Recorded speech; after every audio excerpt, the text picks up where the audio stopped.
de México Bien. y, y por lo tanto voy a tener que un poco asumir un papel que no era el mío. Soy Jorge Gulen, soy de Uruguay, soy el esposo de Nivia Piso. eh, Ahí entró de Uruguay, Maribel, sí. Maribel. ¿de qué Digo, no origen? vale la pena que haga mi currículum porque no tiene sentido, pero sí soy uno de los fundadores de CESOT. Carlos y Enrique Martínez Larrechea, tengo una larga amistad de décadas y Carlos Cantero de poco tiempo, pero me he sentido muy entusiasmado por su conocimiento y bueno. Para aquellos que conocen a uno y otros saben de su calidad eh, como académicos y como estudiosos e investigadores. Eh, el título de hoy es Sociedad Digital, Nuevos Paradigmas. Creo que no hemos repartido el documento eh, original, pero estamos hablando que estamos en un cambio de época y que es necesario un nuevo paradigma dentro de lo que es la tercera revolución industrial, aunque hay gente que dice que es la cuarta revolución industrial. Bueno, es una discusión que no me cabe a mí, no soy experto en esto, pero hay una pequeña discusión a eso, pero no importa, estamos hablando de la tercera revolución industrial, es la de mayor impacto en la historia y Carlos y Enrique han distinguido claramente la necesidad de un nuevo paradigma. Eh, Estamos enfrentando no solo los cambios tecnológicos de informática, la aplicación de eso a la educación y al trabajo, sino básicamente a la ética. Entonces, el tema tiene que ver justamente con un paradigma y ese paradigma tiene que ver con de cómo enfrentamos desde el punto ético, estético, eh, estos cambios, esta revolución digital. Entonces, va a haber eh, como introducción tres personas que van a hablar 4 o 5 minutos para dar un concepto global. Voy a presentar el primero que va a hablar, que muchos de ustedes lo conocen, que es el doctor Carlos Cantero, es de Chile, es director fundador de CESOT, es geógrafo, es máster y doctor en sociología, es investigador y ha tenido gran cantidad de publicaciones. Entonces, Carlos, tus palabras para iniciar esto. Muchas gracias. Les doy la bienvenida a todas y a todos. Este es un encuentro que busca formar conciencia sobre los cambios, radicales cambios que está viviendo la sociedad. Perdón, Carlos, ¿podrías subir el volumen de tu micrófono? Ahí, a ver, me acerco más. Y Eso. decía que este cambio, que parece ser un cambio profundo y radical, está exigiendo procesos de adaptabilidad. Y en esta parte, solamente lo que queremos hacer es anunciar que vamos a hacer un ciclo de 3 conferencias, encuentros que son como estos, que se van a repetir en las 2 semanas siguientes, junto con esto, para formar conciencia, para articular una masa crítica, para ver cómo podemos constituir alianzas. Y la idea es comenzar con un curso que se oriente hacia la adaptabilidad a la sociedad digital. Estamos llegando tarde a todo el proceso, tarde en el ámbito educativo, tarde en el ámbito económico, estamos llegando muy tarde verdaderamente y no hay una buena adaptabilidad en el ámbito de las ideas. De eso vamos a hablar. Y nuestro propósito es, en el curso del primer semestre, el IUSUR con el CESOR, poder articular un esfuerzo que permita dar el primer curso de adaptabilidad a la sociedad digital, que cubra los aspectos que hoy día nos parecen necesarios y que es de lo que vamos a hablar a continuación, para producir esa adaptabilidad. Es increíble la cantidad de gente que está al margen de la sociedad digital. Es increíble que los estados no estén haciendo esfuerzos. Es increíble que se crea que solo entregando redes o entregando computadores, software, hardware, vamos a generar el cambio. El cambio es mucho más profundo. Sobre eso iremos hablando a lo largo de estas jornadas. De tal manera que termino diciéndoles que estoy muy contento y les doy la bienvenida a esta primera reunión.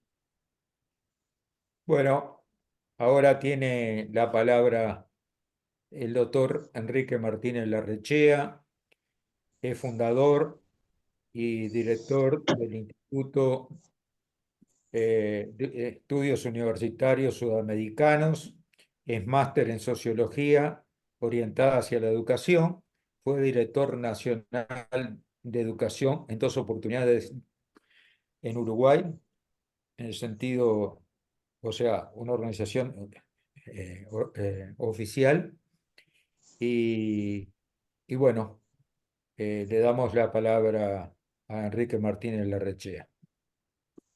Muchas gracias, Jorge. Sean bienvenidos todos. Un verdadero placer estar en contacto en esta tarde con todos y cada uno de ustedes. En primer lugar, felicitarme por el inicio de estas actividades, que como bien explicaba Carlos Cantero, se trata de una actividad preparatoria, de una actividad de difusión, que decidimos hacerla aún a sabiendas de que estábamos en un periodo estival, que mucha gente puede estar de vacaciones, que no es el periodo más indicado para actividades universitarias, por lo menos en el cono sur, pero decidimos hacerlo porque nos pareció que era una buena forma de comenzar a caminar hacia esta actividad más de fondo que planteaba Carlos. Yo quería decirles muy brevemente que nuestro instituto, Instituto Universitario Sudamericano, es una institución autorizada por el Poder Ejecutivo, con una maestría en educación reconocida. Es una institución que ha nacido hace ya algunos años con la misión de internacionalizar la educación superior uruguaya, y no solo uruguaya, de innovar, de generar procesos nuevos de formación. De manera que no es una institución que tiene por vocación, de alguna manera, esto que nos vino a plantear el CESOD. El CESOD es una idea, y a mí me da mucho gusto darle crédito a su idealizador, que es sin duda Carlos Cantero. Es un centro como de segundo grado, de alguna manera aspira a estar integrado por instituciones, algunas de ellas estamos aquí presentes, de manera tal de generar un espacio interdisciplinario, internacional, de análisis de estas cuestiones que están presentes en muchas de la producción reciente de Carlos Cantero. Recuerdo que en un evento que tuvimos, a mí me pareció muy interesante y muy provocativa las tesis de Carlos, e incluso disentí en alguna medida porque yo decía, bueno, pero la adaptabilidad, ¿por qué en el centro de la cosa estaría la adaptabilidad? No es esto un funcionalismo, un sentido inercial, una pérdida de agencia de las personas. Pero bueno, luego Carlos nos explicó más ampliamente su punto de vista, y él alude, digamos, a un fenómeno antropológico, cultural, educativo, tecnológico, de vastísimas proporciones, civilizatorias. ¿eh? Y entonces esa adaptabilidad tiene que ver con adaptarnos como seres humanos desde una perspectiva tal vez autopoética a este nuevo entorno, que es un entorno cultural, sí, como lo son todos los entornos del ser humano, son necesariamente culturales, pero que está marcado realmente por exigencias nuevas en términos de, bueno, de todo tipo, geopolíticos, culturales, de economía del conocimiento, de integración de las cadenas productivas, de experiencia subjetiva de las personas. De manera que estamos en una nueva civilización, y eso justificaría entonces la iniciativa de Carlos, que nosotros hemos acogido, de crear este CESOD, este Centro de Sociedad Digital, de Ética y Sociedad Digital, para pensar las implicaciones entre la humanidad y la tecnología, entre nuestros productos y nuestros horizontes culturales y éticos. Bueno, todo esto está presente. Yo no los quiero aburrir con demasiada cháchara, solamente decir entonces que es un gran honor, un gusto para nosotros. Nos sentimos formando parte de una iniciativa original, intrépida, interesante, que nos va a dejar aprendizajes a todos y esperemos poder articular con más instituciones, con más personas, con más entidades a lo largo de América Latina. Y además un gran honor también por tener a personas del destaque de las que nos acompañan hoy. Veo por allí al profesor Claudio Rama, al doctor Claudio Rama, entre otros amigos que no conozco, que estoy conociendo hoy. Claudio va a ser parte de otra de las charlas más adelante. También la doctora Beatriz Feinloh de Argentina contribuyó a la difusión del evento y si no está ahora probablemente se incorpore más tarde. De manera que nada, simplemente decirles, las puertas de Yusur están abiertas. Esperamos que esta sea una iniciativa novedosa, provocativa, interesante. Y gracias, Carlos y Jorge y Nivia, entonces, por el impulso al CESOD. Bueno, ahora le toca a mi señora, que seguramente va a hablar un poquito más. Este, la psicóloga Nivia Piso es experta en patologías graves y de consumo de estupefacientes. Es asesora actualmente el vicepresidente del Instituto de la Niñez y la Adolescencia del Uruguay, que es un instituto oficial. Fue profesora de la Facultad de Psicología y actualmente ocupa varias responsabilidades dentro del INAU y está trabajando ahora en un comité acerca de la situación de la salud en, en el país. Entonces, Nivia, te dejo la palabra. Bueno, gracias Jorge. Como habrán visto, lo tengo que decir que me presenta mi esposo, gracias. Bueno, decirles que para mí es realmente un privilegio, un verdadero privilegio poder compartir esta bienvenida con tan destacados profesionales como son el señor Carlos Cantero, el doctor Carlos Cantero y el doctor Enrique Martínez Larrechea. Es realmente estos prestigiosos profesionales que han dado la bienvenida. Me honran poder compartir también esta bienvenida con ellos y decirles desde mi rol, poder hablar desde mi visión de psicóloga, ¿verdad? Y por lo tanto como profesional de una ciencia social, mucho enfoque sobre la revolución digital y la inteligencia artificial, considerar solamente algunos aspectos dentro de lo que prevé desarrollar el Centro de Estudios de la Revolución Digital. Como dice el documento fundacional de este centro, dice algo así como que no estamos en una época de cambios, sino en un cambio de época. La crisis no es política o económica, sino ética. Vivimos una crisis ética y social sin parangón. Agrego a esto que el gran desafío entonces que hoy se dan los liderazgos de los distintos campos tendría que ser seguir y captar el espíritu de la época. Las tres revoluciones industriales de las que hacía referencia hoy Jorge conllevaron cambios sociales y éticos, algunos enormemente positivos y pero otros de impacto negativo. La revolución industrial del siglo XIX produjo el fenómeno filosófico del darwinismo social, y la no solución de los desafíos que causó abrió el camino a los totalitarismos del siglo XX. Pero esta revolución, la digital, tiene un poder inmenso, y si sus efectos pueden llevarnos a nuevas formas de totalitarismo. El pensador canadiense Marshall McLuhan, en su libro Galaxia de Gutenberg, hablando sobre el avance de la tecnología en el acceso a la información y la forma de comunicación, advertía: todo está cambiando, tu familia, tu barrio, tu educación, tu trabajo, tu relación con los demás, todos están cambiando dramáticamente. Y agregaba: las ideas antiguas y tradicionales sobre los pensamientos y las creaciones privadas y aisladas están gravemente amenazadas por sistemas nuevos de recuperación eléctrica instantánea de la información.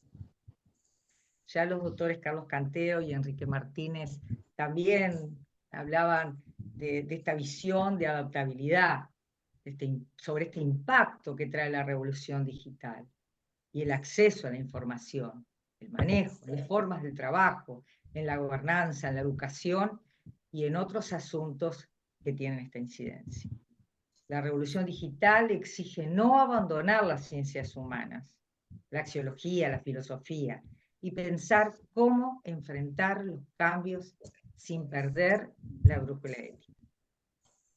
Debo actuar como abogado del diablo y presentar algunas advertencias y sucesos que muestran los peligros, en particular de la inteligencia artificial, y que exigen un fuerte paradigma ético sustentado en las raíces que fundaron Occidente. Voy a poner ejemplos breves. 2 años atrás, Google despidió al ingeniero Blake Lemoine, que dijo que uno de los programas de inteligencia artificial de la empresa mostraban tener sentimientos. Otro ejemplo: el director general de Nihorio contó que, Nihorio, que se pronuncia, contó que hemos creado un nuevo chip biológico con neuronas humanas cultivadas en laboratorio. Estos chips biológicos son mejores que los del silicio, porque pueden cambiar su estructura interna, adaptándose al patrón del uso del usuario y dando lugar a enormes ganancias de eficiencia. Otro ejemplo del pensador israelí Noah Harari, que afirma que gracias a la Big Data, la inteligencia artificial y el aprendizaje automatizado por primera vez en la historia, empieza a ser posible conocer a una persona mejor que ella misma, hackear a seres humanos, decidir por ellos.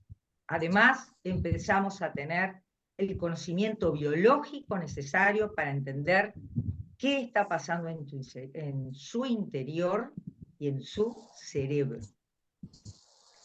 En este sentido, el llamado transhumanismo, que ya tiene raíces en el siglo XIX, sugiere que la inteligencia artificial y la biotecnología nos están ofreciendo a la humanidad el poder de remodelar y de rediseñar la vida.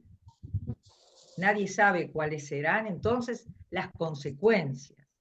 Los humanos siempre han sido mucho más duchos en inventar herramientas, vemos, que en usarlas sabiamente, ¿verdad?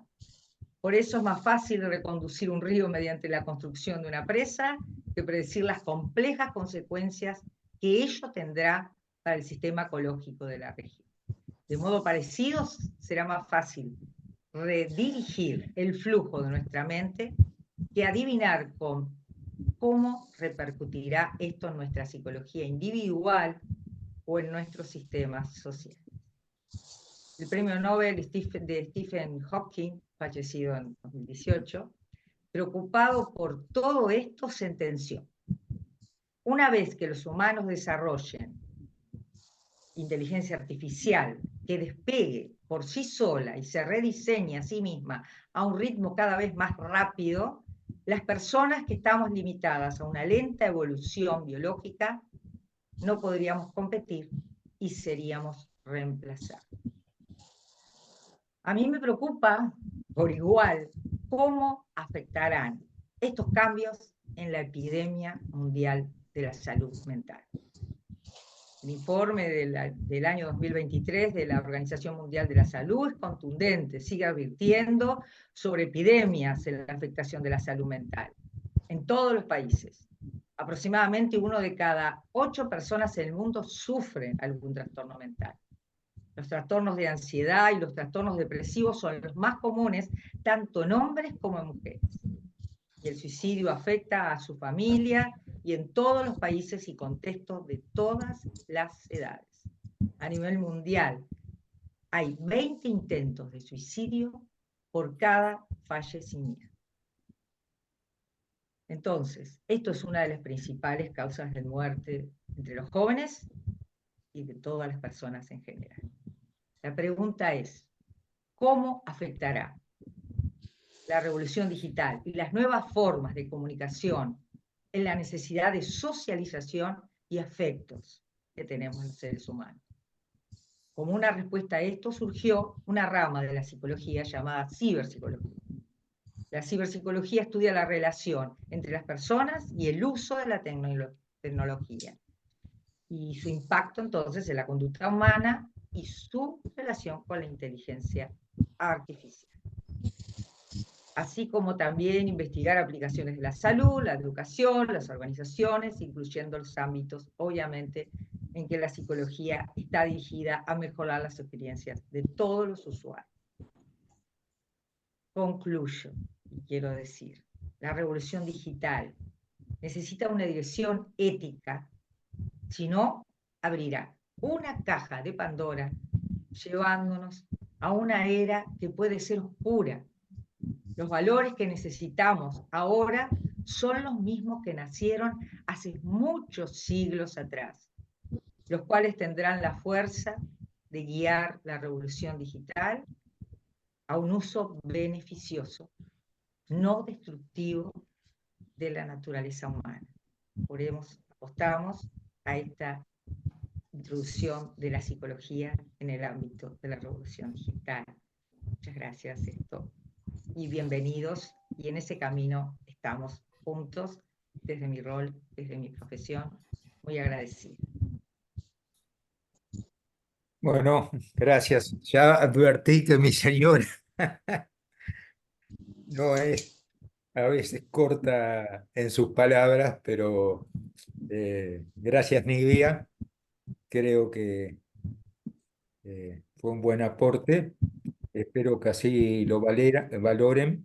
Y ahora sí, tenemos en la sociedad, el tema de la sociedad digital, los nuevos paradigmas a Carlos Cantero, el doctor Carlos Cantero, que ya lo he presentado, y también al doctor Augusto Pérez Lindo, argentino, filósofo, profesor universitario, autor de múltiples publicaciones y conferencista. Entonces, primero le damos un poco, el formato va a ser una intervención de 15 minutos cada uno, luego un intercambio de opiniones entre ellos acerca de lo que dijeron, y luego preguntas que puedan venir al doctor Enrique Martínez de Larrechea, el cual transmitirá a los exponentes. Así que le damos la palabra al doctor Carlos Cantero. Bueno, muchas gracias. Hacer síntesis en 15 minutos va a ser un desafío interesante y vamos a tratar de hacer una apretada síntesis. Emergen nuevos paradigmas en una sociedad en cambio. Parece ser un cambio de época. Y en mi opinión, daré fundamentos que tienen un alcance que me parece va más allá. Hoy en la sociedad se están dando definiciones muy diversas respecto de la sociedad en la que estamos. Se le llama sociedad del desdén, sociedad industrial, sociedad postindustrial, sociedad moderna, etcétera, una serie de apelativos. Yo prefiero llamarla en función de la tecnología imperante. La edad de piedra tenía una sociedad de piedra, la edad del bronce, etcétera. Ahora hay una sociedad digital y esa sociedad digital está determinando la forma de ser y estar en el mundo. Hay un proceso de adaptabilidad a esta nueva sociedad digital que es imperioso por el cambio. Siempre hay cambio. Solo que en este momento el cambio es de un vértigo, es de una velocidad increíble. Hay cambios en dos líneas principales. Cambios en las tecnologías, y esos cambios en las tecnologías lo que están haciendo realmente es cambiar la relación temporoespacial. Emerge un tiempo y un espacio virtual que está impactando en esa relacionalidad a la que he hecho referencia. ¿Qué es lo que caracteriza este proceso de cambio? ¿Cómo impacta en el ámbito de la sociedad productiva o el modelo industrial? ¿Cómo estas tecnologías están teniendo efectos? ¿Cómo se expresan en el uso de la energía? Fundamentalmente porque tienen un carácter distribuido. No son centralizados, son distribuidos. Están descentralizados y se caracterizan por la posibilidad amplia de espacios colaborativos en redes. Y eso me parece a mí muy relevante. Una prevención, ya se había dicho en el uso de la palabra anterior, impacta todas las dimensiones del ser y estar en el mundo. Impactan en todas las dimensiones de la relacionalidad, pero no hay que perder de vista lo sustantivo. Las tecnologías siempre serán medios. El único fin superior es el ser humano, es el individuo. Entonces, ¿qué caracteriza este proceso? Lo que lo caracteriza es un cambio relacional. Cambia la relacionalidad humana y en consecuencia cambia la centralidad, la conectividad, la accesibilidad, la proximidad. Cambia la topología del individuo. Hay toda una caracterización en las diversas generaciones que están hoy día interactuando, que tienen características muy distintas. La gente que se define como veteranos, los más antiguos, de nacimiento hasta el 45, por ejemplo, 20 hasta el 40, los del 46 al 64, que en la caracterización los define como los baby boomers, los del 65 al 80 como generación X, los millennials que son del 81 al 97 y la generación Z, que son todas generaciones que tienen características completamente distintas. La que se llama veteranos es porque están marcados por las guerras, fundamentalmente el impacto de la primera y la segunda. Tienen algunas características de relacionalidad muy particular y su tecnología la conocemos. Pero, por ejemplo, ¿cómo se comunicaban? Con cartas. ¿Cuál es un sentido de autoridad? El respeto. Por mencionar a los más antiguos. Pero me voy inmediatamente a los más jóvenes para que se entienda. La población joven es la que tiene el porcentaje mayor, está en función de movilizaciones sociales, está en el ámbito del metaverso, su característica es la rebeldía, el entorno en el que se mueve es de indiferencia, de desdén, en fin, hay un aumento de información, pero eso no significa que haya más comunicación. Hay mayor relacionalidad, pero no siempre se expresa de buena forma. ¿Y por qué esto es relevante? Para mí. Porque en definitiva detrás de esto está lo que podríamos llamar el sentido del ser. Estas generaciones a las que he hecho referencia tienen un sentido del ser y estar en el mundo que es distinto. Para ir directo al grano y aprovechar adecuadamente el tiempo. Por ejemplo, en el sentido del trabajo. En el sentido del trabajo, que es lo que más está impactando en la sociedad contemporánea, deja de tener preeminencia el ser, la dignidad de ese ser, y empieza a tomar un rol muy activo el tener. La persona es valorada no por ser, sino por tener dinero, lo que le permite acceso a educación, acceso a salud, a recreación, etc. ¿Qué es lo que a mí me parece más relevante de todo este apretado resumen, de esta fuerte síntesis? Es que estamos cambiando, y aquí aparece uno de los primeros paradigmas que yo quiero marcar, de la biopolítica, caracterizada en el pensamiento existencialista y icónico de filósofos del siglo XX, la biopolítica. Estamos migrando a lo que hoy día podríamos denominar la psicopolítica, es decir, la subjetividad. Hay un cambio de etos, un cambio cultural, un cambio societal en ese etos que genera una nueva ética, una nueva estética, un nuevo pathos.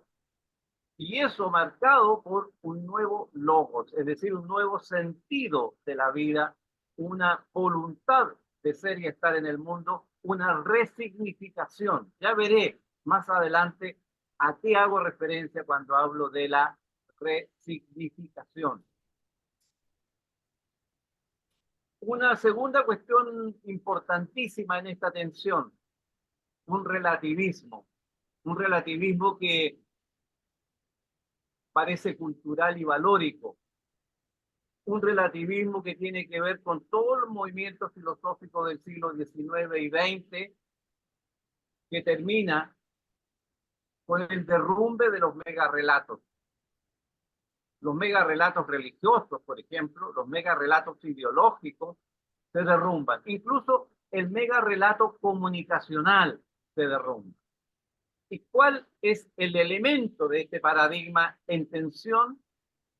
Es precisamente la tensión entre el materialismo, por un lado, desbordado, exacerbado, y el sentido de espiritualidad, por otro. Hay allí, producto de este derrumbe de los megarrelatos, una tensión porque este relativismo valórico, cultural, parece ser el típico esquema de caos y orden. Hay caos porque está emergiendo un nuevo orden. ¿Cuál es el sentido? ¿Cuál es la mega tendencia de ese nuevo orden? Otro elemento que quiero marcar como central en mi reflexión sobre esto. Hay una cosmovisión occidental que está en cuestión. Cuestiones fundamentales de la cosmovisión occidental están fuertemente cuestionadas y sufriendo procesos de adaptabilidad muy violentos. Por ejemplo, el antropocentrismo, que arranca de la Biblia, Génesis, ¿cierto? Biblia, Génesis 1:28, ser fecundo y multiplicado, llenar la tierra y someterla, ejercer dominio sobre, parece que se leyó mal este párrafo de la Biblia y hemos llegado a un antropocentrismo degradante, violento, destructivo, que pone en riesgo incluso la sobrevivencia del humano en el planeta. Otro aspecto que quiero tocar, ese existencialismo al que hacía referencia, tiene un elemento anclado en estos patrones atávicos, fundamentales, primarios, primigenios. Por ejemplo, como segundo elemento en este mismo esquema de la cosmovisión, el concepto del trabajo. El concepto del trabajo como un castigo. También me parece a mí que la sociedad contemporánea reclama una resignificación de aquello, porque el individualismo y el materialismo están dañando la forma de convivencia de los individuos. El hombre trabaja más del tiempo necesario y al final no le queda tiempo para el disfrute. Y ahí hay una situación que... Y dentro de este enfoque antropocéntrico, el sentido finalista decía que las herramientas tecnológicas son medios y el sentido final es ya no este enfoque antropocéntrico centrado en la persona. Claramente ha evolucionado hacia la persona, el medio ambiente, la calidad de vida. Son tres elementos que están detrás de este sentido finalista de la vida. Otro elemento clave que está cambiando, en mi opinión, en el contexto de lo ya mencionado de la bio a la psicopolítica, es que está cambiando el liderazgo, el enfoque paradigmático del liderazgo. Ese liderazgo egótico, egocéntrico, está cambiando hacia aquí, hacia un enfoque ecocéntrico. Y eso está dando lugar a una convergencia que yo he definido como ético, sistémico, relacional.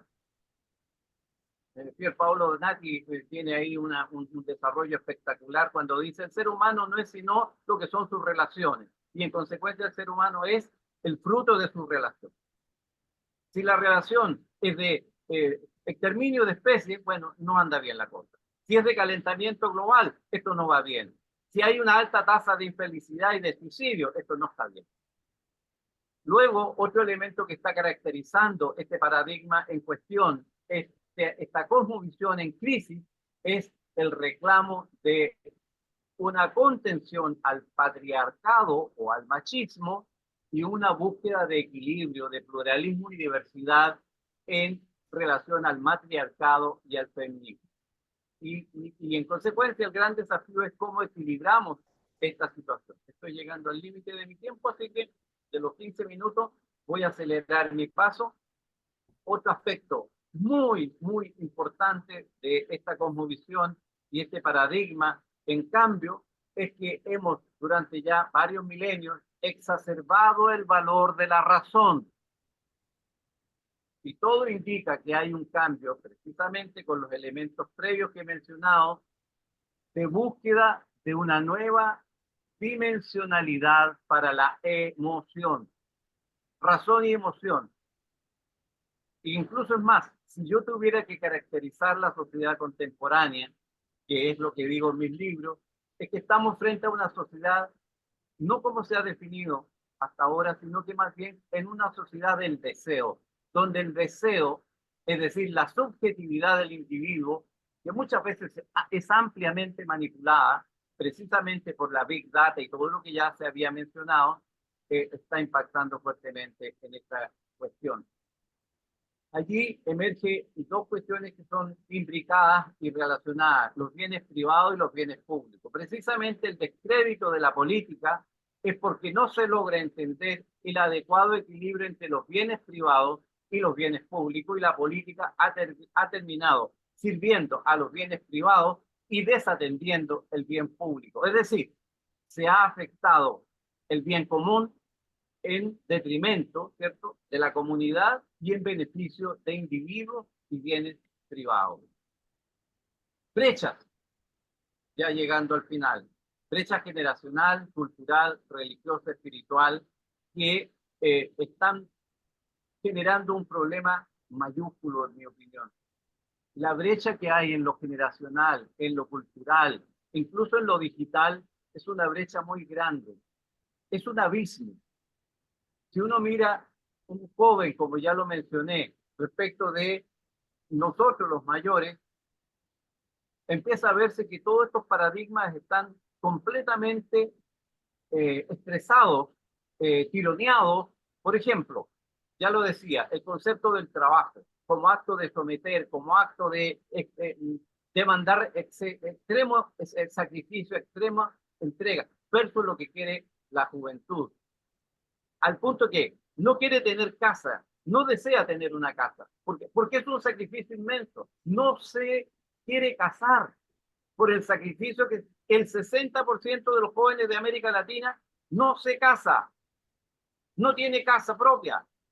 Es más, no están teniendo hijos. Es decir, hay un cambio valórico de proporciones monumentales y por eso decía que más que una época de cambio, estamos viviendo un cambio de época que tiene alcance civilizatorio. ¿Y por qué civilizatorio? Porque los principios fundamentales se están cambiando. El concepto de la familia, el concepto de Estado, el concepto de el matrimonio, el concepto del trabajo, en fin, hay una serie de elementos que están en crisis. La verdad, entonces, es una crisis de sentido en este momento, en mi opinión.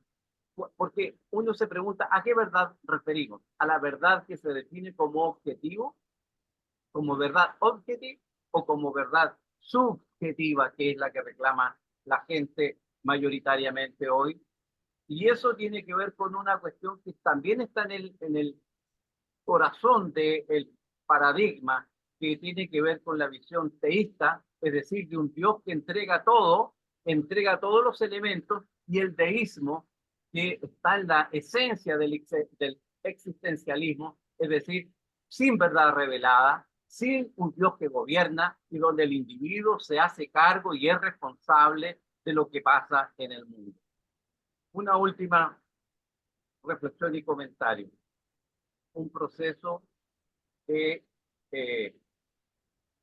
transmisión, de contagio, de viralización. La inmunología está en el corazón de este proceso, porque la inmunología tiene que ver con los procesos de viralización, de contagio, no de virus, no, de ideas, de memes. Lo que se está contagiando a mayor velocidad, mucho más rápido que el COVID, son memes, memes disfuncionales, y no hay contención y no hay reacción. Miremos América Latina, miren la violencia, miren la corrupción, el despliegue del crimen organizado, el narcotráfico, el terrorismo, el nepotismo, etcétera.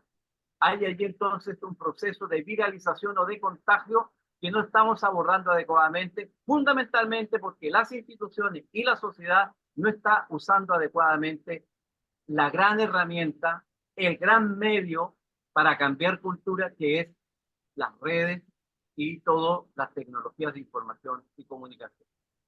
Concluyo señalando que estoy, en mi opinión, llegando a la conclusión de que aprecio y observo un proceso de renacimiento en este caos y orden que emergen, ¿verdad? El proceso constante y continuo, proceso dinámico de equilibrio constante, ¿cierto? Pero no es un renacimiento clásico que ya conocimos de la cultura occidental.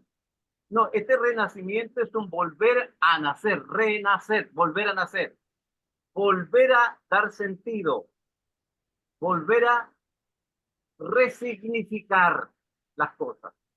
Y voy a poner un ejemplo. Me parece a mí que esta cultura occidental está siendo desplazada por elementos de la cultura oriental y me atrevo a decir que lo que viene por delante y todo lo enfoque ecosistémico, ecoético, sistémico, relacional, es esencialmente el pensamiento andino, que está sintetizado en tres conceptos. Ayu, el Ayu, el principio de la comunidad. El principio de la comunidad donde están todos los elementos. No es el individuo sobre el medio, es el individuo parte del medio. Y el segundo principio, el Aini, andino, es el principio de la reciprocidad. Está siendo recogido en distintos marcos teóricos. La encíclica Laudato Si es una síntesis del concepto de Ayu y de Aini. Y sin mencionarlo, está en la esencia del pensamiento andino. Pacha, Mama, Madre Tierra, Casa Común. Hasta ahí lo dejo.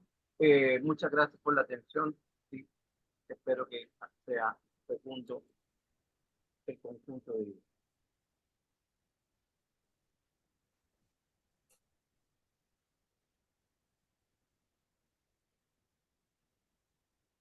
Ahora damos la palabra al doctor Augusto Perelindo de Argentina. Bueno, agradezco que me hayan invitado a este foro y pienso que es el momento oportuno para repensar esta nueva dimensión en la cual estamos de la era digital. Todos los que estamos acá y muchos más asumimos que la inteligencia artificial es una nueva realidad que determina un nuevo modo de producción de la sociedad contemporánea y que tiene impactos en la medicina, en la educación, en las relaciones sociales, etcétera, etcétera, y que todavía no hemos procesado todos los efectos y los impactos de este fenómeno. En una primera instancia uno pensaría que se trata de un sistema tecnológico que modifica los sistemas productivos, de comunicación, de educación, etcétera, etcétera. Pero hay algo más que eso. Yo desde hace 50 años trato desde la filosofía y la sociología de entender cómo el conocimiento transforma la sociedad, el mundo. Quise hacer una tesis doctoral sobre la fenomenología del espíritu de Hegel y entender cómo es que en 1830 este filósofo alemán concebía que el espíritu humano puede interpretarse de una manera totalizadora, que pasa por distintos momentos y que finalmente desemboca en un espíritu absoluto que es capaz de comprender todo lo que aconteció y lo que acontece en la historia humana.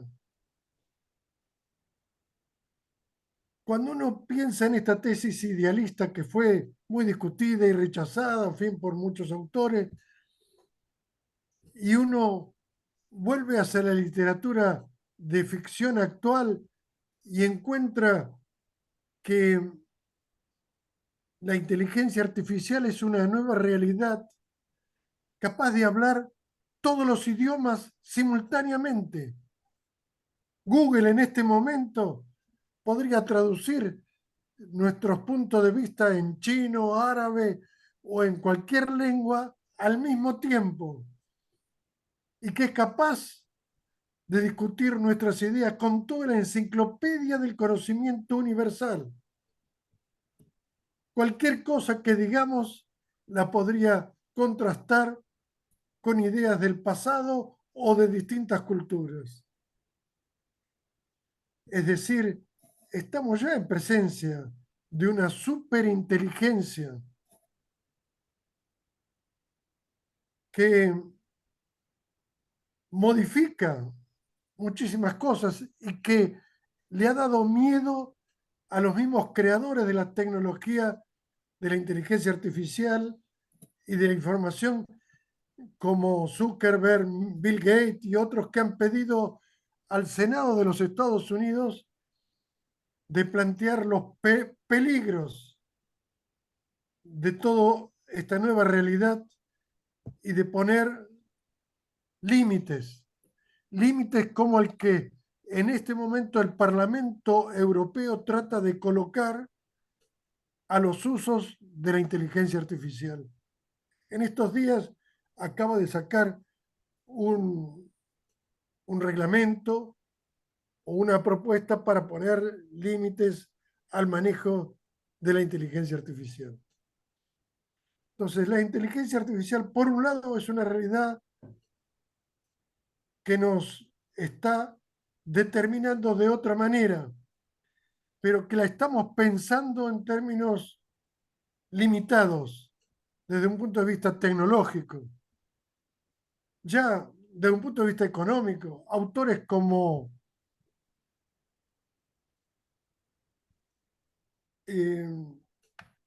Mac Tegmark escribió un libro voluminoso que se llama Vida 4.0 y que analiza todas las alternativas que se han creado desde el punto de vista teórico y desde el punto de vista científico para reformar la vida humana en general a partir de este evento de la inteligencia artificial. Pero ya autores como Negroponte, en el libro Being Digital, Ser Digital, ya planteaba que todos vamos a estar determinados por la digitalización. O Alvin Toffler, El cambio del poder, de 1990, también anunciaba todos los impactos de la sociedad de la información y del conocimiento. Es decir, que en realidad no es una novedad en términos absolutos, pero que la estamos pensando de una manera un poco limitada, unilateral. Y esto es un fenómeno complejo. Es parte de una mutación biohistórica. Y esto, que parece un neologismo que yo he inventado, en realidad son cosas que ya se le ocurrieron a otros, como el teólogo y paleontólogo Teilhard de Chardin, que en su libro El fenómeno humano, él interpretaba que la evolución del universo implicaba una telencefalización no solamente del ser humano, sino de la materia misma. Y es algo que Max Tegmark, que es un físico matemático, retoma también, y otros autores, como que nos invita a pensar este fenómeno de la inteligencia artificial como parte de un proceso evolutivo en el cual estamos. Y esto es la primera conclusión que tenemos que sacar y asumir, y no pensar solamente en términos tecnológicos, funcionales, sociológicos actuales. Esto es un fenómeno mucho más profundo e importante. Y dentro de esto, y enfrentando a los filósofos transhumanistas que piensan que la inteligencia artificial viene a dar una nueva respuesta total a todos los problemas del mundo, creo que hay que tener en cuenta una cosa, que en medio de esta era digital, de la inteligencia, del conocimiento, asistimos al renacimiento de actitudes y políticas irracionales, terrorismo político, nuevos genocidios,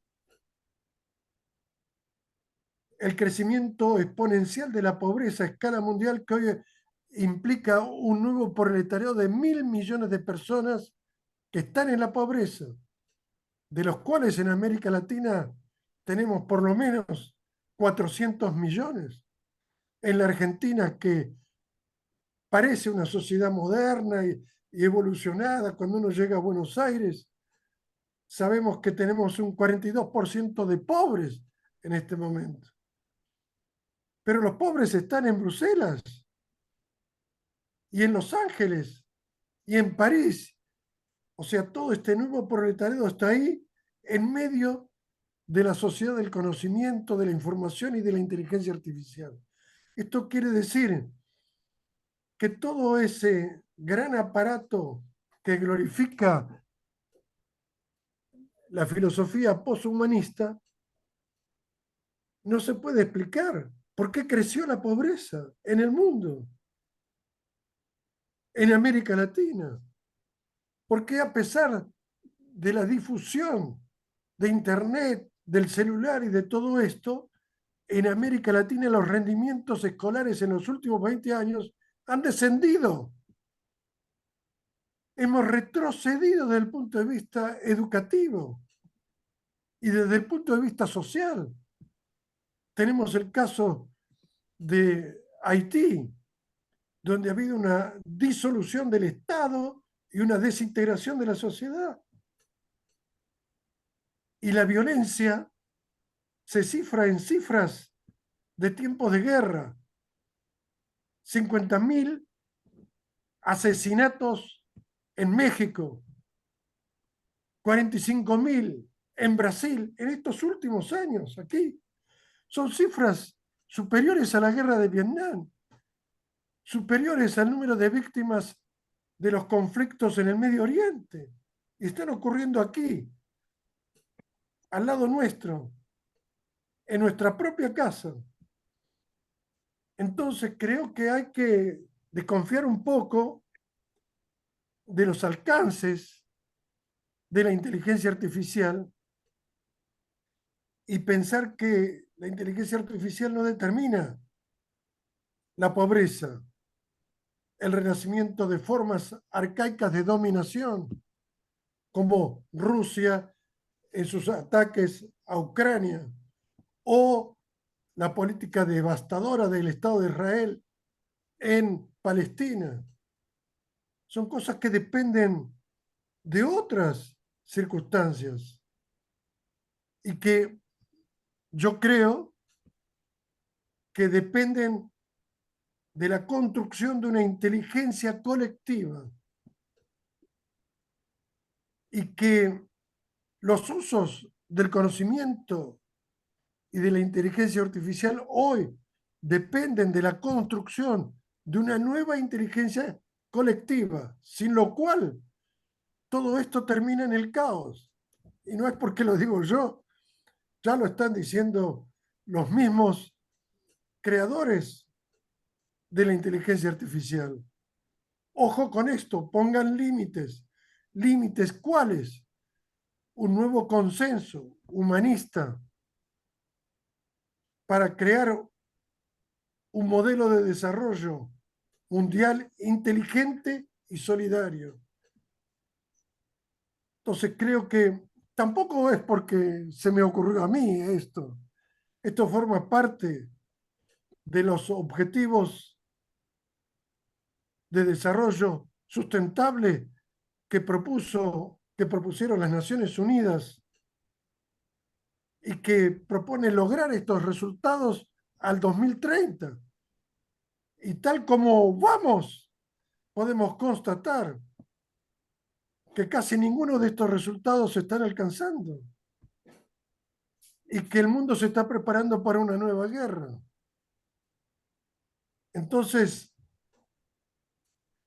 creo que podemos sentar como tesis que la inteligencia artificial es una nueva realidad que modifica el modo de producción de la sociedad, el modo de producción y de transmisión de conocimiento, y que va a alterar totalmente, estar alterando totalmente el mundo universitario y el mundo educativo. Ya formamos todo parte de un sistema educativo global, virtual y gratuito. Digo todos, nuestros nietos, hijos, desde los 4 o 5 años están consultando por el celular qué significa tal o cual cosa y están investigando de tal modo que cuando llegan a la escuela interpelan a la maestra de una manera inesperada. Y las maestras están inquietas también con eso. Y se preguntan, ¿qué hacemos con esta nueva realidad? De hecho, hoy tenemos niños y adolescentes que están terminando la escuela secundaria en su propia casa y que pretenden a los 12, 13, 14 años ingresar a la universidad. En Brasil se ha puesto un límite de prohibir que menores de 12 años rindan el vestibular de ingreso a la universidad, que es inaceptable por principio. ¿Por qué? Porque se han presentado muchos casos. Tenemos casos de eso también en la Argentina, en Colombia, en Chile, en España, en fin. de niños, adolescentes que aprenden a través del el homeschooling o por su propia cuenta individualmente, y que avanza mucho más rápido que los niños que van a la escuela formal, donde, como diría Paulo Freire, los chicos latinoamericanos no aprenden ni a pensar ni a convivir. Y esto que dijo Paulo Freire, junto con otros, y que le dio lugar a la propuesta de la desescolarización, está ocurriendo. Entonces, el gran desafío hoy para nosotros es preguntarnos si somos capaces, a través de nuestro sistema educativo, de nuestras universidades, si somos capaces de crear una nueva inteligencia colectiva para pensar un modelo de desarrollo inteligente, solidario, sustentable. Eso es para mí el desafío principal de la universidad. Hoy la universidad no tiene como desafío formar ingenieros porque sobran. Hay millones de ingenieros subocupados en China en este momento, ¿no? Pero el gran desafío no es transmitir el conocimiento que está en los libros, en las enciclopedias, porque eso ahora la inteligencia artificial lo puede hacer, con o sin permiso de los profesores universitarios. El gran desafío es decir, somos capaces de crear una universidad no solo para transmitir los conocimientos, sino para formar una nueva inteligencia colectiva capaz de aprovechar los recursos de la inteligencia artificial para crear un nuevo modelo de desarrollo inteligente y solidario. Eso es lo que quería decir.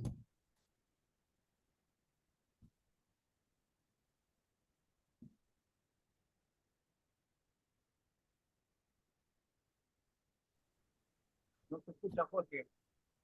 ¿Me escuchan? ¿Me escucharon? Sí, Sí, perfecto. Era yo que tenía el micrófono. Te decía, Carlos, si tú quieres hacer algún comentario a lo que dijo Augusto Pérez Lindo o damos lugar a preguntas. sí, a mí me gustaría hacer un comentario, me parece muy interesante, además me parece muy convergente. Eh, yo sostengo que en realidad la inteligencia artificial, la inteligencia tiene poco. Eh, es un proceso de replicación, de modelamiento, de manejo de grandes bases de datos. Eh, la inteligencia tiene que ver con otra cosa en realidad, me parece a mí. Y en ese sentido, estoy completamente de acuerdo con lo que dice el profesor en el sentido de que el gran desafío para la sociedad digital, pero con mayor razón para la sociedad de la singularidad, la Singularity Society, es precisamente regular. ¿Regular qué? Y ahí es donde aparece el meollo de la cuestión. Porque el meollo de la cuestión para mí no tiene que ver con los elementos del triángulo, ¿cierto? Human, software, hardware. El problema está en cómo se imbrican estos tres elementos y eso se llama ética. O sea, la crisis que vive la sociedad contemporánea es eminentemente una crisis ética. Y la crisis ética, ¿por qué es? Es porque se degrada un etos, cambia un etos, se altera un etos y surge una nueva estética, surge una nueva patos o emocionalidad, ¿verdad? Y entonces se pone en cuestión el logos, que es el sentido, la significación de la vida. Porque ¿qué es lo que está Estoy, pasando hoy día cuando se dice, por ejemplo, el incremento de las enfermedades psicosomáticas, el incremento del cáncer, las depresiones mentales, los suicidios? Estamos hablando de la subjetividad. O sea, el paso de la biopolítica a la psicopolítica ¿cierto? Significa que Foucault está pasado de moda con esto de que alguien lo va a meter preso, le va a pegar un par de palos, porque en realidad no hay ni que meter preso ni dar palos. Hoy día se somete al individuo a distancia, sin tocarlo, sin aproximarse a él. Se le somete. ¿Y se le somete por qué vía? Por la vía de la manipulación de su emoción, de su subjetividad, de sus deseos. ¿Y cómo se hace eso? Bueno, manejando Big Data, manejando biotecnología. Es decir, manipulando la herramienta básica que son las tecnologías de información y comunicación. ¿Cuál es el problema? El problema está en que no se entiende la tecnología como un medio, sino que hay muchos que lo están entendiendo como un fin en sí mismo. Y el fin es distinto, ya lo dije, es el ser humano, es el medio ambiente y es la subjetividad, el sentirse feliz de vivir la vida. Entonces, me parece a mí que ahora, una segunda vuelta a este mismo punto. ¿Y cómo se produce el proceso de contagio? ¿Cómo se produce el proceso de viralización? ¿Por qué no hay capacidad de contención? ¿Por qué el Senado de Norteamérica se sorprende cuando Mark Zuckerberg le dice yo manejé cientos de millones de datos de todos los habitantes de este país y manipulé una elección completa? Nadie hizo mucho escándalo por vergüenza, por sorpresa, ¿cierto? Pero en realidad lo que ocurrió es que un joven mozalbete manejó toda la información, escaneó el país completo y vendió esa información. Entonces, ahí hay un tremendo desafío. ¿Por qué? Primero porque la ética está absolutamente en cuestión. ¿Cuál es el sentido ético en ese etos nuevo? Y el problema está en que, por un lado, los referentes de la sociedad, los tradicionales referentes, lo que llamábamos el mega relato, se derrumbaron. Entonces, ¿quién es el referente hoy día? ¿El Papa? ¿Quién es el referente? ¿La masonería? ¿Quién es el? No, Marcianeque. Marcianeque y otros más que andan por ahí y que tienen millones y millones de personas que van a ellos y ellos los viralizan. Pero nosotros, por ejemplo, de esta sala, que es una sala excelente en cuanto a calidad, a competencia, a claridad de concepto, a formación académica, ¿cuántos de nosotros tenemos acceso a esas audiencias? Hoy día debemos haber mandado, yo creo que no mandamos menos de 10.000, repito, 10.000 invitaciones para esta reunión. Somos menos de 20. ¿Qué es lo que ocurre? Es que Simón de Beauvoir lo dice maravillosamente bien. Hay una plaga que es peor que cualquier virus. Y ni siquiera es la ignorancia. Es el desprecio por el conocimiento. Es el desprecio por la sabiduría. A la gente joven le incomoda y le molesta el conocimiento. Y quiere todo el éxito gratis, fácil, corto plazo, y sin medir consecuencias. O sea, el nihilismo llevado a su expresión. Ese es mi aporte al maestro. Le agradezco su comentario porque, y especialmente su referencia a cómo esto, doctor Pérez Lindo, cómo esto impacta en la educación, porque digamos las cosas por su nombre. América Latina, que tuvo una excelente educación hace 50 o 70 años atrás, hoy día realmente tiene una educación de pésima calidad porque no logramos ponernos de acuerdo en cuáles son los elementos prioritarios y vamos copiando modelos de uno y otro lado, pero ¿dónde está la reflexión? Ese es el sentido que nosotros buscamos con Enrique, Jorge y todo el equipo que se está articulando de cómo despertamos la posibilidad de reflexionar. A mí me desespera ver, ya tendremos otros expositores que son expertos en este tema, pero yo miro a los jóvenes de 14, 15 años que están en un país desarrollado o en un lugar donde, por ejemplo, donde hay una estrategia de desarrollo en educación esos jóvenes tienen acceso a un mundo infinitamente superior al que estamos teniendo en nuestras aulas. Ahora, ¿cómo adaptar? Porque ni exacerbar la tecnología en la sala, pero tampoco desatenderla. O sea, no puede ser que nuestros políticos crean que hacer una alfabetización digital es entregar un teléfono o una tablet dentro de la sala. Cuando ese niño no tiene ninguna capacidad de usar esa tablet, ni tiene tampoco redes en su casa para trabajarla. Y se arma una guerra campal entre el papá, la hermana, la mamá, y todos peleando por quién accede a los pocos espacios de banda que tiene. Entonces, es muy relevante, querido doctor, el enfoque que usted hace en el aterrizaje hacia la educación. Me gustaría preguntarle al doctor Pérez Lindo si él tiene en el contexto general algún comentario que agregar.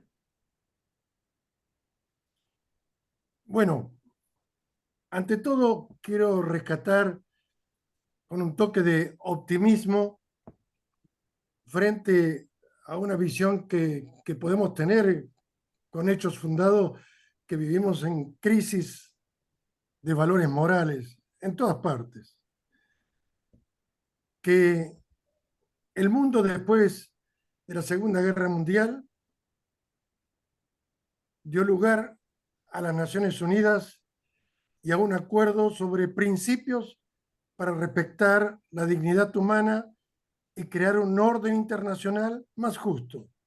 Ahí salieron las Declaraciones Universales de los Derechos Humanos, que fue un acontecimiento extraordinario porque es la primera vez en la historia de la humanidad en que se logra un consenso moral, dejando de lado los fundamentos. Fue una cosa dual el hecho de que judíos, católicos, ateos, comunistas, hindúes y otros dijeron, estamos de acuerdo en este principio, hay que respetar la vida humana, hay que respetar la libertad humana, etcétera, etcétera, y una cantidad de principios, hubo un acuerdo moral, dejando de lado el hecho de que cada uno tiene fundamentos diferentes.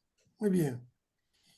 Y luego se creó un sistema internacional de declaraciones de principios sobre otros derechos sociales, ecológicos, en fin, de género, y que hoy tenemos entonces un repertorio muy grande de principios que fueron discutidos y que fueron aprobados y consensuados.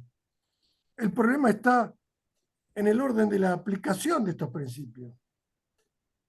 Porque hoy en el Consejo de Seguridad de Naciones Unidas, en lugar de hacer respetar el orden internacional, se convierte en una sala de relatos sobre las matanzas en Palestina, en Ucrania, en África o donde sea. Entonces, es una sala donde todo el mundo se mira y cómo cuentan los cadáveres, pero no se logra un acuerdo para resolver. Aquí hay chilenos, argentinos, uruguayos que hemos participado en la crisis de Haití, que es un ejemplo terrible de fracaso. Chile puso mucho empeño en formar una nueva policía, es más, un jefe de policía chileno, un comandante chileno en Haití. Argentina puso un hospital y también creó escuelas para aprender a cultivar y desarrollar, en fin. Brasil aportó lo suyo, Uruguay también, etcétera, etcétera. Pero todos estos países que hicieron un gran esfuerzo y que aportaron ideas, en fin, no pudieron contra la conciencia colectiva dominante. Y el vudú y el canibalismo primitivo en la cultura popular haitiana, que desembocó en que finalmente se retiraron todos los países cooperantes de Haití, ha sido un fracaso, es terrible, es una experiencia de fracaso colectivo para nosotros latinoamericanos, una sociedad que está ahora en plena autodestrucción. Entonces, creo que ahí jugó mucho la incapacidad para crear una nueva conciencia colectiva, con valores inteligentes, con valores humanistas, etcétera, etcétera, ¿no? Pero esto está ocurriendo también en otros países de América Central y en África y en otros lugares, ¿no? Entonces, creo que el desafío más grande que tenemos hoy desde el punto de vista de la inteligencia es justamente crear una cosmovisión que podamos compartir, un nuevo humanismo que tiene antecedentes, porque no es que tengamos que inventar algo nuevo desde un punto de vista religioso, filosófico, en fin, sino que hubo acuerdos sobre algunos principios que deben regir la convivencia humana. Y lo que tenemos que apostar a que esto se aplique, a crear una educación, fortalecer la educación para respetar la dignidad humana. Y esto que a nosotros nos golpea más de cerca aparentemente por los conflictos, la pobreza y otras cosas que tenemos en América Latina, este tema está presente hoy en Europa. Todos lo sabemos, con los millones que quieren llegar, de inmigrantes que quieren llegar a Europa y a Estados Unidos. Ustedes saben que hay 60 millones de personas migrantes en este año y el año pasado que quieren escapar de sus países, buscar una nueva vida, que quieren escapar a la violencia, a la degradación, a la pobreza, a la miseria, lo que sea. Y, y todo esto interpela al mundo en general.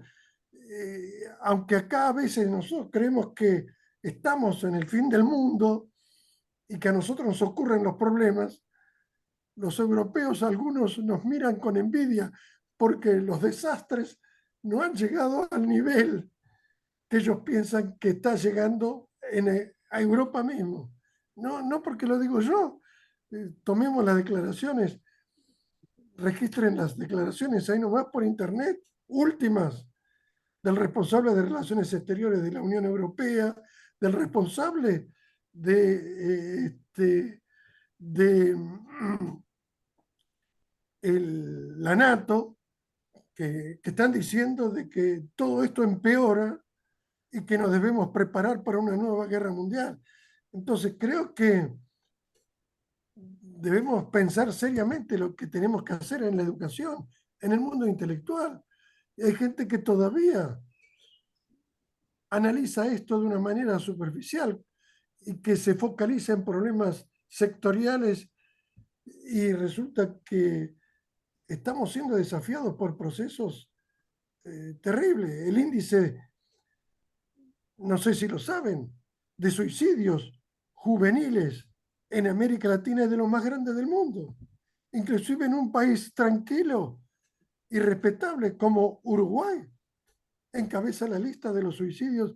Y uno dice, ¿qué está pasando? Es que no es solamente la pobreza, es el sinsentido de la vida que se expande por todas partes, ¿no? Y que de pronto afecta a mucha gente. El año pasado, 100.000 personas se intoxicaron con drogas y murieron en Estados Unidos. 100.000 muertes por sobredosis el año pasado y el anteaño también. 50.000 asesinatos, homicidios en México, en Brasil. Entonces creo que todos estos fenómenos nos deben interpelar a nosotros qué es lo que está pasando respecto del sentido de la vida. Y creo que aquí aparece la idea esta de que todas estas declaraciones humanistas de Naciones Unidas deben ser asumidas como una biopolítica para salvar la vida. Estamos hablando de salvar simplemente la vida, no solamente desde el punto de vista ecológico, desde el punto de vista humano.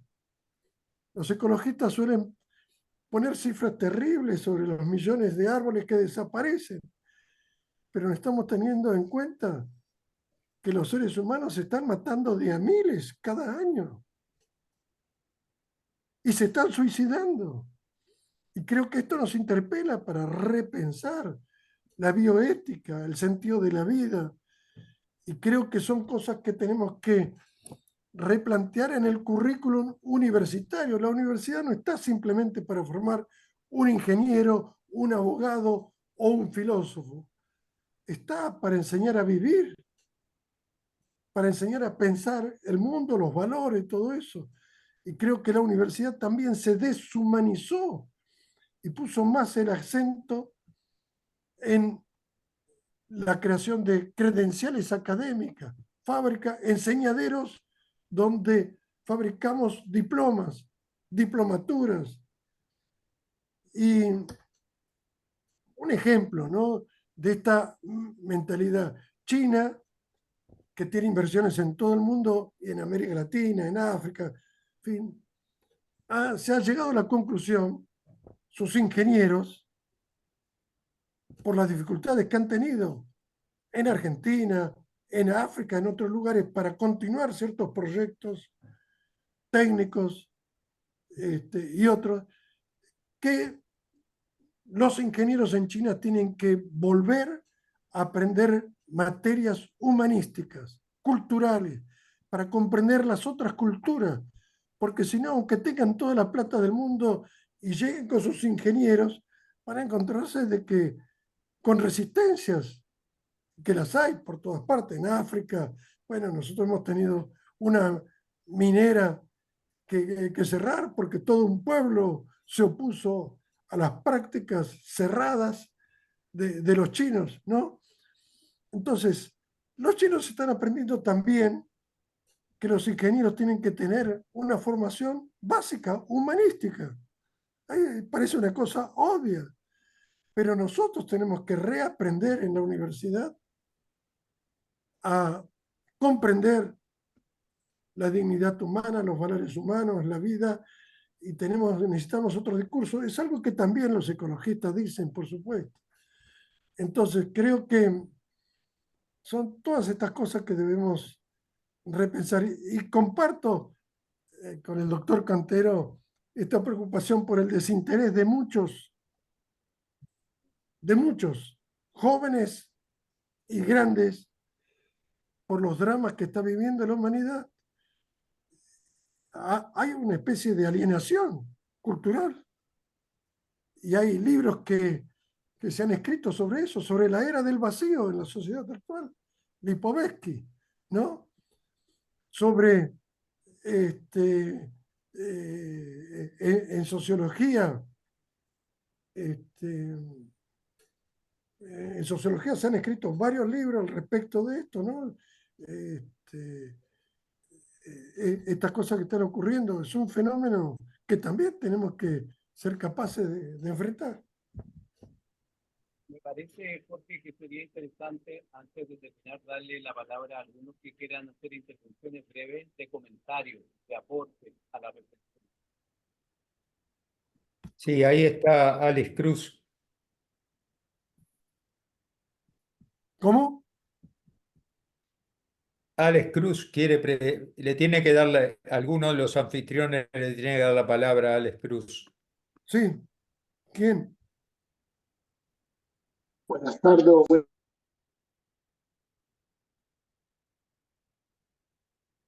Alex, adelante. Pero tiene el micrófono Oh, sí. apagado. Oh, Ahí está. Sí, ahora claro. sí. No tiene imagen ni sonido. Ya lo tiene abierto, ya lo tiene abierto.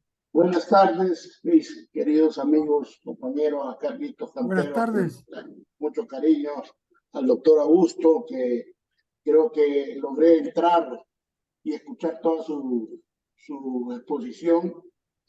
Yo soy de Honduras, pero estoy aquí en México y casualmente creo que como 5 o 10 minutos antes de empezar nos quedamos sin energía eléctrica.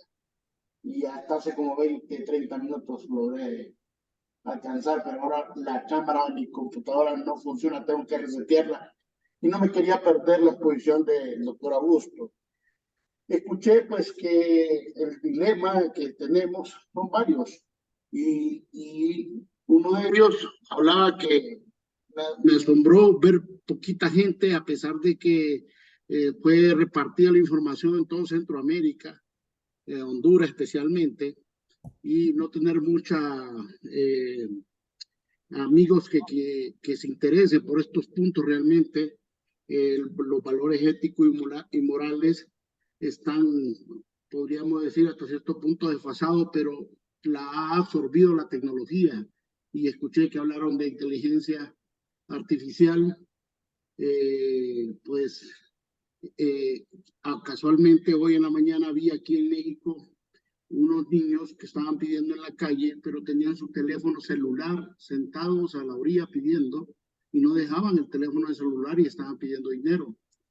En Honduras, donde yo vengo, es un país casualmente que el presidente que acaba de salir está siendo juzgado por narcotráfico y uh, Honduras, Centroamérica y México los han usado como puentes de la narcoactividad y estos sistemas de narcotráfico han preñado todas las partes de los gobiernos.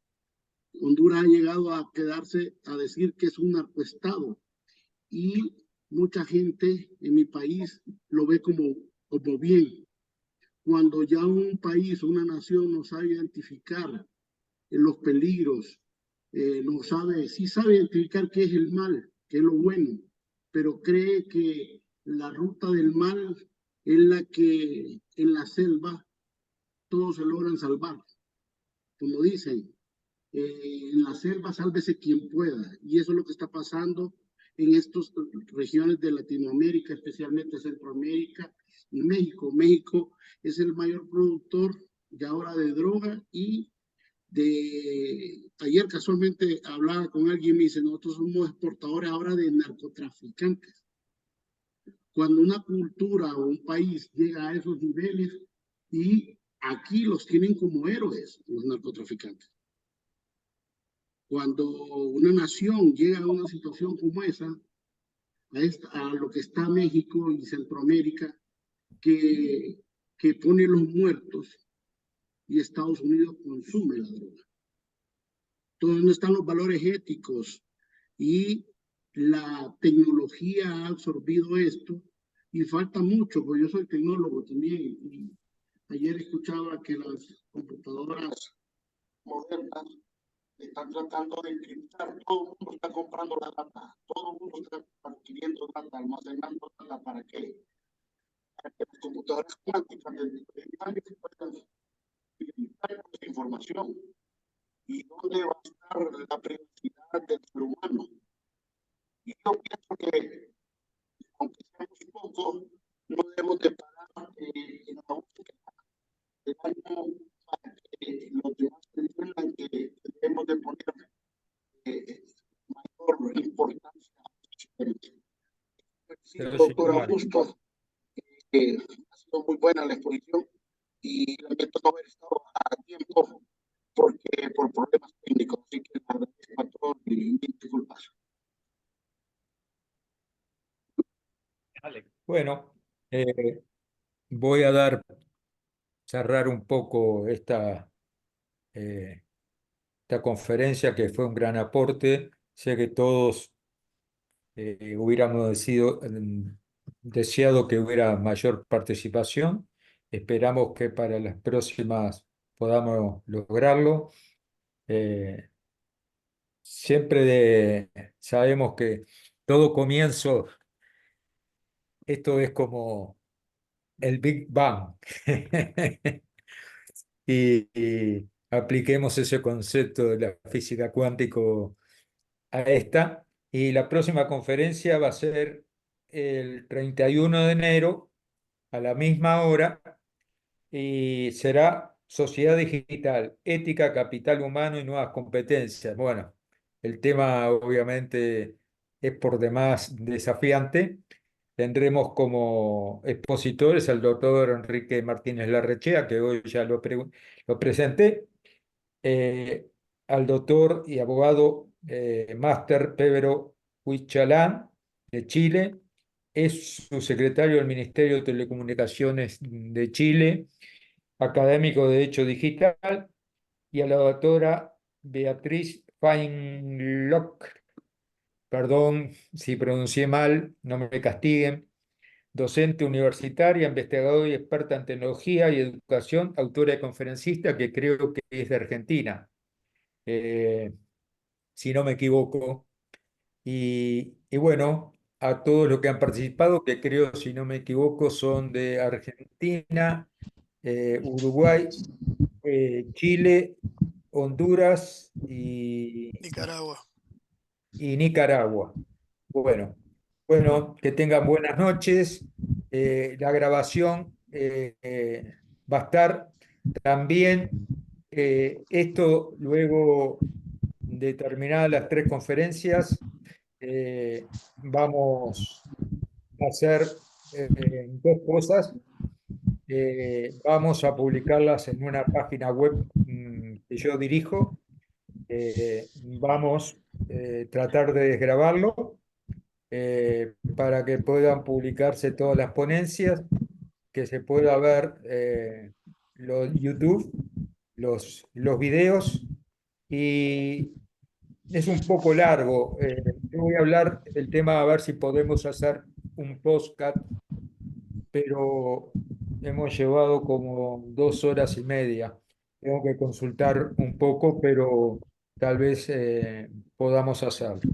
Bueno, nuevamente, gracias a todos y que tengan buenas noches y hasta luego, hasta el Buenas noches, 31. gracias. Saludos. Chau, chau, gracias. Tenés que salir, cerrar tú, Enrique.